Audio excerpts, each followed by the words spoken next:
Right now we're playing Bayonetta 2, and what we're showing here actually is Chapter 5 in the game. This is one of the first verses that Allie here just got a gold medal on, and what we're showing off here is one of the newer transformations from the game. Bayonetta has been shown to turn into a panther, but now she actually can turn into a snake this time around. In this game that's a little bit different. In the version we're showing today, where she can actually swim around to the water, and there's some combat that happens underwater as well.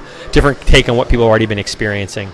I mean, every level has their own difficulty and challenges that you have to go through each time around, so it varies on and then your experience and how you want to go through the level. So, I mean, there's the challenge. I mean, you spend some time underwater, but then you come back out of the water again, as you can see right here, and go back to your standard fighting into a different area. Here being the underground graveyard. Essentially, the main story, though, is that you're trying to help your friend Jean, whose soul was essentially ripped out of her, and you're going into Purgatoria in an attempt to rescue. Oh, Inferno. Inferno, sorry. In the Inferno. Purgatory is an area you go through as you get to Inferno. As you're trying. Is that correct?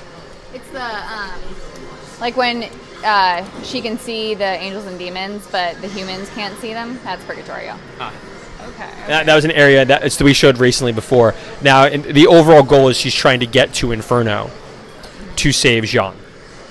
Purgatory is a stage you went through to get to that, as you're progressing toward that. And as you're getting there, you're getting help from this character who you saw right there. That character, Loki.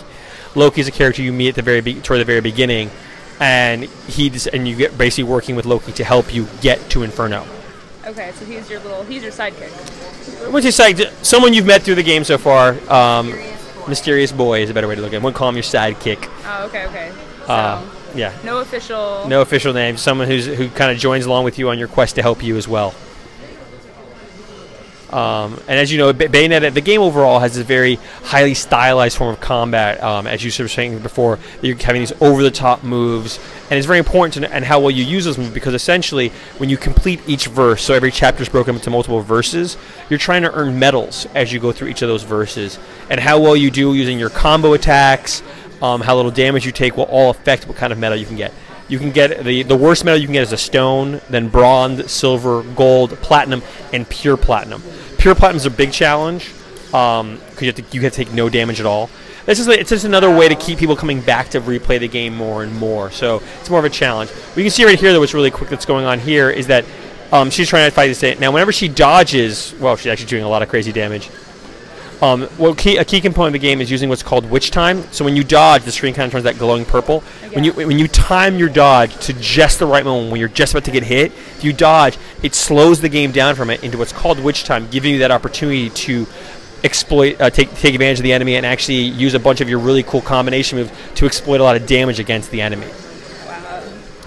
What's really cool too, though, also in the game right now in the bottom left corner, you actually can switch your style. So you can have two sets of weapon styles turned on. Oh, okay. And based on the weapons you choose, like based on her, she's actually chosen one that uses two swords. So you can have four. You have four weapons essentially: two in your hands, two on your feet. That's very different from the first one. Correct. Yeah. So you have two different weapons. So you can use those different weapons to have this set up. And now, as a finishing move, you have the Umbran Climax, which she's doing right here. This Umbran Climax is now a giant demon she calls upon to help her. With her hair. Yes, her outfit is made of her hair, and she's able to use it to call upon different moves. And then you'll see right now, as you come down, you'll see that she has the hair go back into her clothing right there. Wow, yeah. That's... Now, Allie here got gold. Usually she plays a little bit better and gets platinums, but she is being interviewed a bit as we're playing through. That's pretty impressive, Allie. I don't know if I would even... I would probably end up with the stones, so... You'd get better. You have over time. Yep, and that's something, and that's kind of that replayability factor that's built into the games that you're always gonna be itching to get, like, oh, I didn't get one verse in the best way I could, so you have that opportunity to go back and replay the game as well, to replay these chapters and try to see what you can learn better, and even replay chapters with newer weapons that you've earned as you go back, so you can always get more powerful weapons as you go through, and always come back into it as fit later on in the game. What are some of the other type of weapons she's able to get, Allie? I mean, like beyond this, because you're using mainly swords and guns right here. But yep, she's got her pistols, swords. I also use the bow, Kafka, yep, and that poisons enemies. We have also shown off some flamethrowers. We showed that off at E3. I saw those. Cool. We showed off a scythe at E3 that also functions as kind of like a rifle as a secondary giant part of you it. can flip it around and use like a shotgun rifle kind of style. Yeah. That's cool. Is that a shield that she has on her back? This is a weapon that an enemy drops, and you can pick up some of the enemy's weapons after you kill that enemy, and then use that weapon temporarily against other enemies. So as soon as we get through the story point, we'll ask Allie to show us off how that weapon works real quick as we get through this next piece of the story. You're about to get up to this top of this platform here, and basically Loki will try to help you out in progressing through. You'll have to defend him at the same time. Now the weapon she does get, now she did mention weapons from the other enemies. You can see right there, there is a limited amount of time, or limited amount of time she can use that weapon. Are there any other animals that she can translate your into? Panther. She just did Panther. Panther and Snake are the ones we've revealed so far. So essentially Loki has gone into this sphere and using his power, he's trying to raise the sphere up to help you get it out. Now you're trying to defend the top of the sphere while you're up here. Let me out. Now hopefully we can ask Allie to use, there she is, she's throwing the special weapon around and she just did it. And it's gone after it's been used. So it's like it's one use. It depends on I assume it depends on the weapon. Are all weapons from bosses enemies one-time use, or can they have multiple uses? It depends. Sometimes, like that one was just kind of a one-time use. Sometimes it's like, use it for a few seconds. So it all depends on the weapon. And yes, a moment ago you did just see her basically bury the enemy into the sphere and start smacking it on the back, on the backside. What's cool in this level too, if you know, is she's constantly rolling around the sphere, and she's running through this entire cathedral type of stage. And a lot of those stages you'll see as you play through the game have this cathedral type feel, reflections and things like that, and lighting. The developers actually went and visited several cathedrals in Europe to make sure they understood how these old school Gothic type churches looked and all those things to build it up. Now she has her right now Allie has her Climax ready to fire off, which she's using, which just makes her more powerful and able to create more damage and use all these crazy moves as you're seeing to defeat various enemies. And that happens based on as you keep defeating enemies and getting and beating them up and using better combos. You'll notice up here in the upper left corner, she's building up her ability to use those special attacks. Okay, that's cool. So you stack that, you build that bar, the purple bar. Yeah, as she keeps building up her combo as well. You can see on the right, and she's using all these different combinations of moves and really showing off the stylized action of the game. Now, if you're really new to the series, you might end up just hitting the same combo all the time. But what becomes more fun as you learn the game is learning all these different moves and learning how to use all of them in combos to get those better medals instead of just hacking through the whole game itself. It's about that style and really building it up in that way. And even for new players too, right now Allie's using the Wii U Pro controller, but you can also use the gamepad. But what's really cool though too, if you're a beginner player, you can even use the touch screen by actually just tapping, and then to create the dodge, you just slide across the screen. It's a little easier way to play, but it's really great for people who are beginners who want to at least experience the story, have a chance to play through it. But what's cool here right now she's actually playing not as Bayonetta but as Loki for a few moments for a little bit of the game. She'll actually be playing as Loki, trying to dodge and some points in the game. For segments, yeah. But the story is mainly Bayonetta. And what's cool too at this game, even if you haven't played Bayonetta 1, that's not a problem. It's story in and of itself. It's self-contained.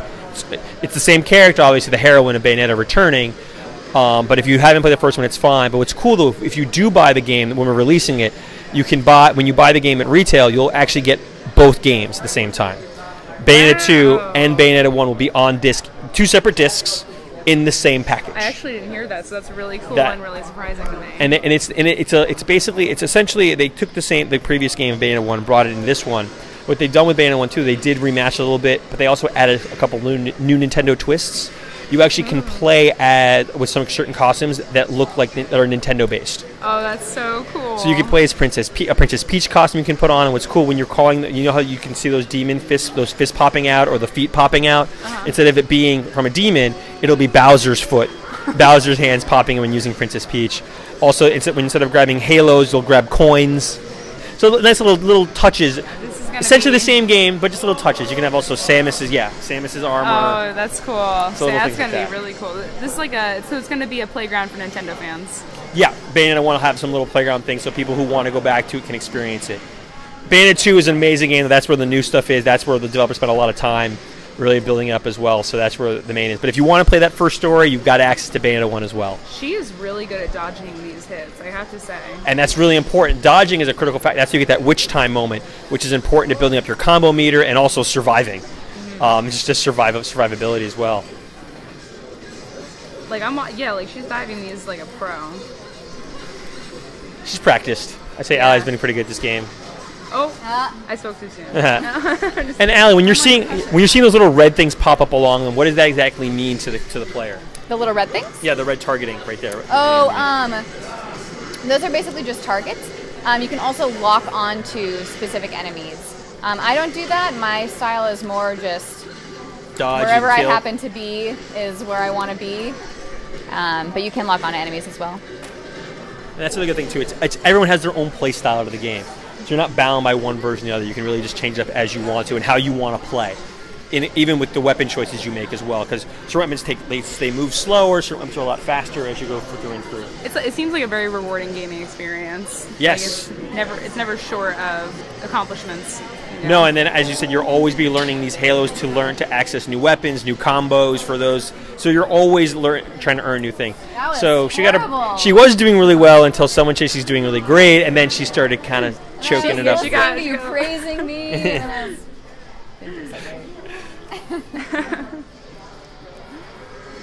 that was really And that's cool. the end of the chapter.